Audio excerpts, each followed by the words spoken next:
When we say think about or happy with, we're actually dealing with dependent prepositions. So what we're looking at is a structure with a verb followed by a preposition, think about, or an adjective followed by a preposition, happy with.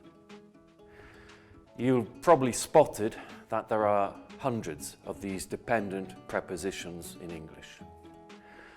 And by the time intermediate learners get to this level, they've also spotted that there are hundreds of these and that they're beginning to forget them. Take a look, for example, at this vocabulary bank from English File Intermediate.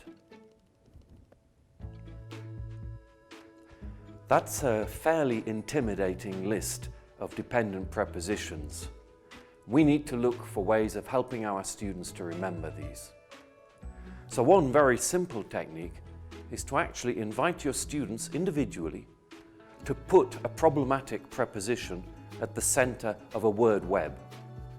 So they could take, for example, the preposition for, put this in the middle of their word web, and then build out the web with examples of phrases, verb phrases, or adjective phrases that end in the preposition for. When they finished, it could look something like this.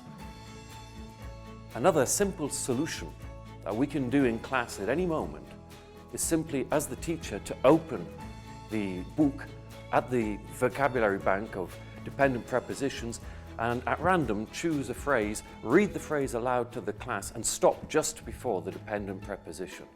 The class then have to supply the correct preposition. You can make this competitive. We divide the class into teams.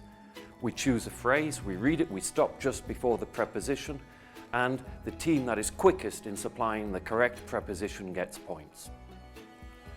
Better still, we can actually divide the class into pairs and get students to work in pairs.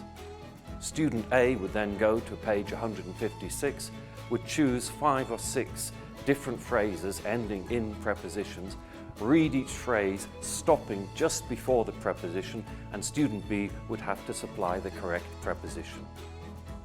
After 5 or 6 phrases, swap roles, student B goes to page 156, chooses his or her 5 or 6 phrases, reads the phrases, always stopping just before the preposition, and student A has to supply the preposition. There are no magic formulas for learning these dependent prepositions, but games and activities such as those I've just described go a long way to helping students to do this.